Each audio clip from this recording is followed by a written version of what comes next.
The Word of God is alive and powerful, sharper than any two-edged sword, piercing even to the dividing asunder of the soul and the spirit and of the joints and the marrow, and is a critic of the thoughts and intents of the heart.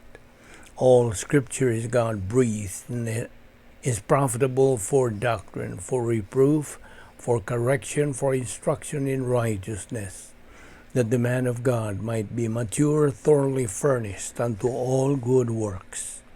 The entrance of thy word giveth light, it giveth understanding to the simple.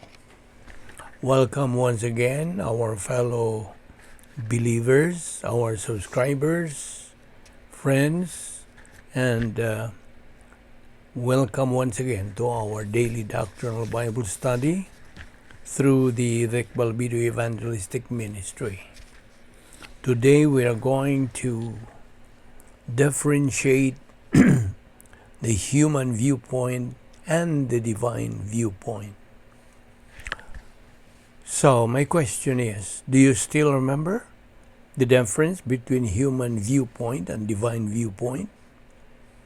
Still retained in your cardia the following doctrines: rebound, divine dynasphere, the faith rest drill, filling of the Holy Spirit, human good versus divine good, the three kinds of personal sins, cosmic dynaspheres, rapture, judgment seat of Christ, great white throne judgment, tribulation period, spiritual momentum, etc.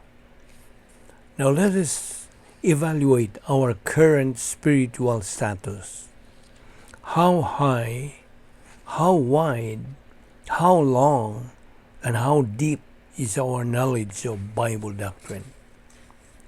If the Bible doctrines that we studied and learned before seem to have gone from our cardia, no longer retained, it's time we reverse concentrate or recall by redoing, reviewing, pull them up from the memory center of our cardia.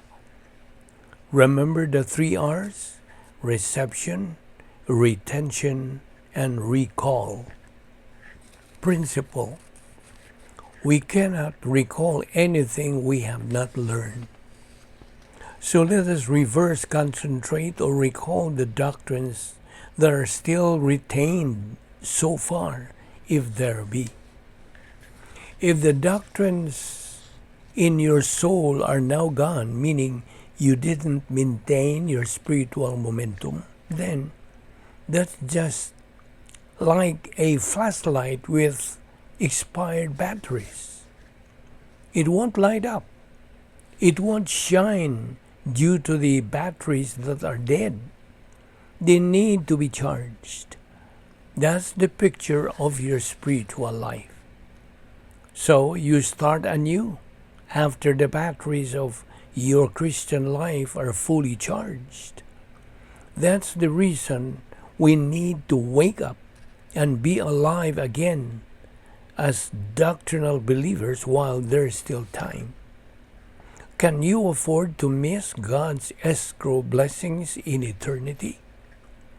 There is still our inheritance, unblemished and undefiled, reserved for us if we fulfill the conditions God has set up. Now is the time to renew our commitment to our Lord Jesus Christ, because time, my fellow believers, is running out.